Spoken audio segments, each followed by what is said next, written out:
নমস্কার বন্ধুরা, আজ আমি আপনাদের সাথে এগ পাস্তা রেসিপি শেয়ার করছি। তো পাস্তা তো অনেক রকম ভাবে বানানো যায়। আমি আজ একদম সহজভাবে ঘরে থাকা কিছু উপকরণ দিয়ে তৈরি করে দেখাবো আপনাদের। আর বাড়ির ছোট সদস্যদের জন্য কিন্তু খুব ভালো একটা রেসিপি। এভাবে বানিয়ে দেবেন, দেখবেন খুব খুশি হবে এবং খুব ভালো খাবে। স্কিপ না করে পুরো ভিডিওটি দেখতে থাকুন।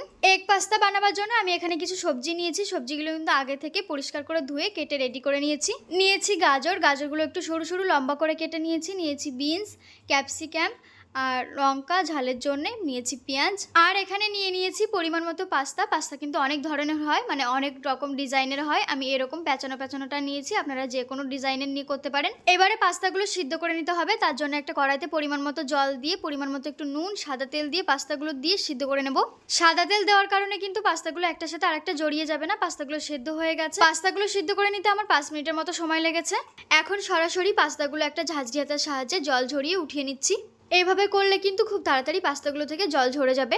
এরপর একটা কড়াই বসিয়ে খুব ভালো করে গরম করে নিতে হবে। তারপর অল্প পরিমাণে একটু সাদা তেল দিয়ে তেলও খুব ভালো করে গরম করে নিতে হবে।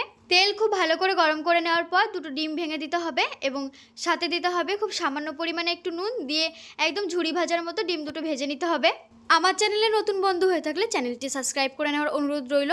ডিমগুলো দেখুন একদম ঝুরি ভাজার মতো ঝুড়ো করে ভেজে নিয়েছি। নামিয়ে নিয়ে ফিরে আসছি।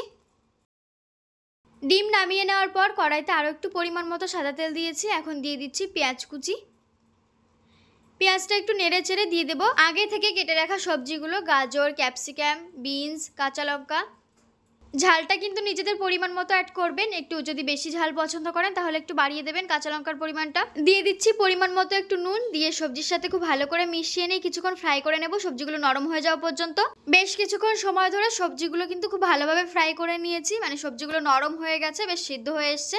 ঠিক এই সময় দিয়ে দিচ্ছি আগে থেকে সিদ্ধ করে জল ঝরিয়ে নেওয়া পাস্তাগুলো দিয়ে সবজির সাথে খুব ভালো করে একবার মিশিয়ে নিতে হবে। আমি এখানে অনেক রকম সবজি দিয়ে পাস্তাটা বানিয়ে দেখাচ্ছি, তবে আপনারা কিন্তু শুধু পেঁয়াজ, লঙ্কা আর ডিম দিয়ে পাস্তাটা তৈরি করে নিতে পারেন। সবজিগুলো ফ্রাই করে নেওয়ার সময় নুন দিয়েছিলাম, তবে মনে হলো আর একটু নুন লাগবে, সেই পরিমাণ মতো আর একটু নুন দিয়ে দিলাম। দিয়ে খুব ভালো করে আবারও একবার মিশিয়ে নিতে হবে।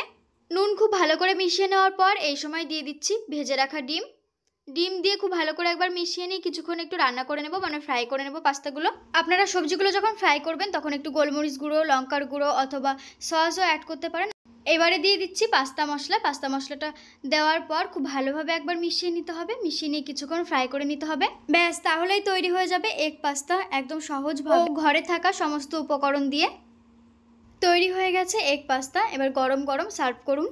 আর হ্যাঁ, আমার মনে হয় এইভাবে সবজি দিয়ে পাস্তা বানিয়ে বাচ্চাদের দিলে বাচ্চাদের জন্য খুব ভালো হয়, কারণ এখন অনেক বাচ্চারাই আছে যারা সবজি একদমই খেতে চায় না বা পছন্দ করে না। আর সেই জন্য এরকমভাবে যদি সবজি দিয়ে পাস্তা তৈরি করে দেওয়া হয় তাহলে কিন্তু পাস্তার সাথে সাথে সবজিগুলোও তাদের খাওয়া হবে, খুব ভালো হবে।